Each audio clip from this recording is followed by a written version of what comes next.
DJ Ferris. The Chicago nigga. It's the real one. Hit Mac. Only one is pulling shit. Fuck about. Let's get to sports talk. One of the first major chapters in a quarterback that has really captivated not just football fans, but in the spirit of The Last Dance. Now we hear who's going to be the next Michael Jordan in all of sports. People like to put Mahomes into that sort of answer. When you look back as recent as 2018 and you see where Patrick Mahomes was versus where Patrick Mahomes is today, what do you think a reasonable expectation for the ceiling of Patrick Mahomes' greatness is? I think you throw reason out the window. Like through his first 2 seasons, what about that has been reasonable? An MVP in his first full year as a starter with 50 touchdowns. In his second year, he gets past that, goes further, and wins a Super Bowl. In year 2 as a starter, his 3rd year in the league. And so I said, you're allowed to be unreasonable with this guy because that's the level of talent that we're dealing with. And what's... Because that's coming from when the people didn't believe him when he coming out of Texas Tech. They were second-guessing why would they take him that high. And Andy Reid believed in him because he saw the arm talent. That's why he took him that high. Because he wanted to start moving the football down the field and move on for Alex Smith at that time. Because Alex Smith is a game manager. And Andy Reid is one of those guys that look for a quarterback that could push the football down the field. And that's why Patrick Mahomes got drafted by the Chiefs. They let him sit behind Alex Smith and learn the game. And then, after that, they moved on from Alex Smith and put him in there. And it's shown what he could do in his short time. And then he became the full-time starter after that. And then throw 50 touchdowns and won an MVP. And then in the year after that, he won a Super Bowl. It comes from the time they didn't believe him. And now he's all talk around the sport. Now they compare him to Michael Jordan.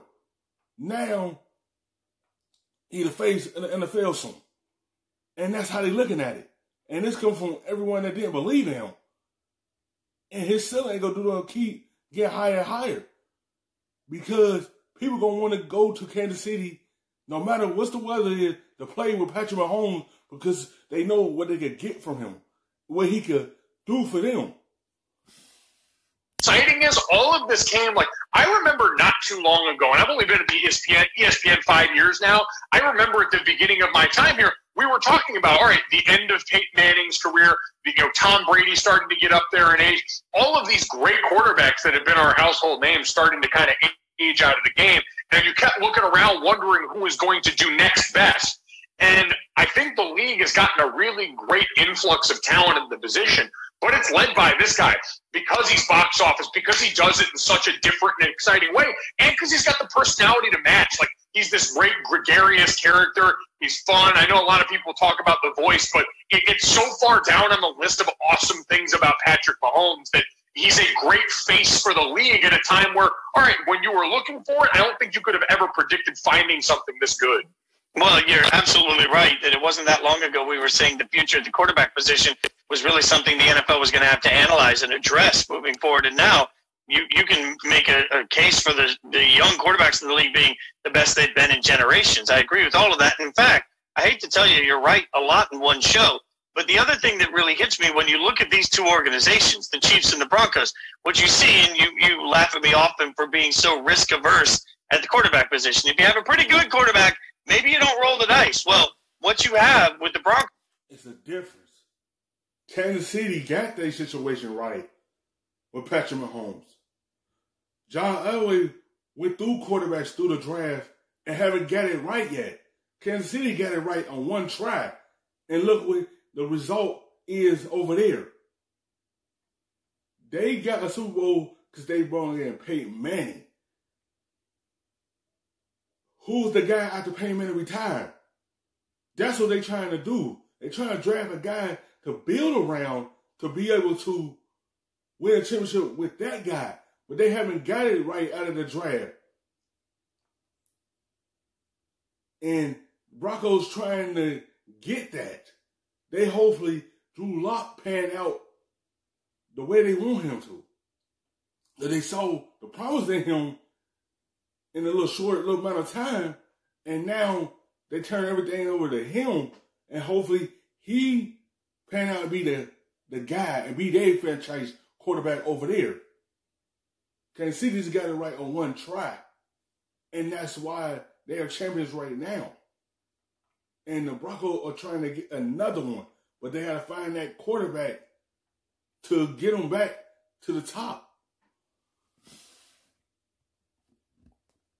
Is post-Peyton Manning, a team that has been very risk-averse at the quarterback position. They've sort of sat there and tried to make chicken salad repeatedly and just make do. And on the other side, you have a Chiefs organization that, had Alex Smith. They had the playoffs, and they had the God's green earth comparison that or analogy that we laugh at all the time on Go Look a Wingo, where your dad said, no way on God's green earth is Patrick Mahomes not going to be a step back as he learns how to play the position.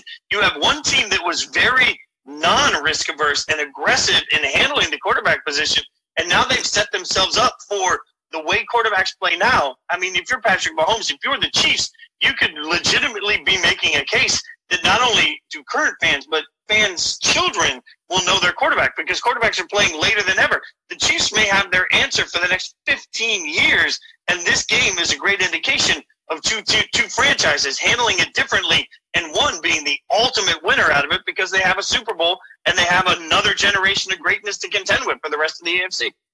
Yeah, and listen, it's attesting to scouting and evaluation also. We heard the tremors about Patrick a lot before we ever saw him on the field, where Andy Reid is telling people, our own Louis Riddick, who had got to go down there and be around that team, is saying, guys, listen, this dude is going to be special. Like the things people are saying behind closed doors. And hell, you go all the way back to his time at Texas Tech. I remember talking to Cliff Kingsbury before a game I called there, and he said, you knew in the first scrimmage with Patrick that he was just built different. He said, I think he threw about 6 touchdowns in that scrimmage. There were mistakes, but there was just so much ability. And so for the Chiefs to trade up in that draft to go get him because they knew he was the real deal, to have the foresight and really the guts to depart from Alex Smith, who was, again, playing good God's green earth football.